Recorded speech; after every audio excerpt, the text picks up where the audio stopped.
বাংলাদেশের জাতীয় নির্বাচন আর মাত্র ২ মাস দূরে। নতুন প্রজন্মের অনেকেই কখনো সুষ্ঠু ভোট দেখেনি, তাই আশা আছে, উত্তেজনা আছে। এই আশা আর উত্তেজনার সঙ্গে আছে সতর্ক থাকার প্রয়োজনীয়তা। আজকের ভোট শুধু ভোটকেন্দ্রের মধ্যে সীমাবদ্ধ নয়। সোশ্যাল মিডিয়া, ফেসবুক, টুইটার সবই এখন যুদ্ধক্ষেত্র। মিথ্যা খবর, পুরনো ভোট জালিয়াতির ফুটেজ, কৃত্রিম ভিডিও বা অডিও সবই জনমত প্রভাবিত করতে পারে। অনলাইন অ্যাক্টিভিস্টরা ইতিমধ্যেই কাজ শুরু করে দিয়েছে। বিভ্রান্তি ভোটকে দুর্বল করতে পারে। মাঠেও বিপদ কম নয়।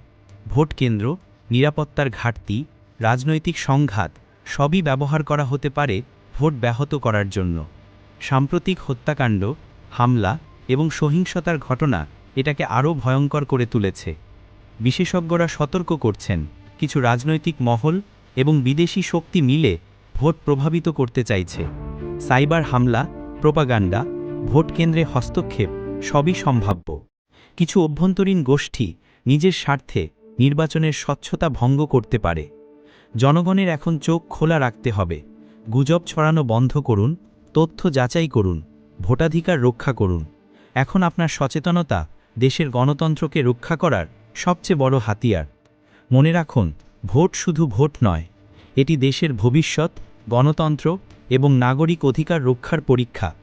চোখ খোলা রাখুন, দায়িত্ব নিন এবং সক্রিয় থাকুন, দেশের জন্য, নিজের জন্য।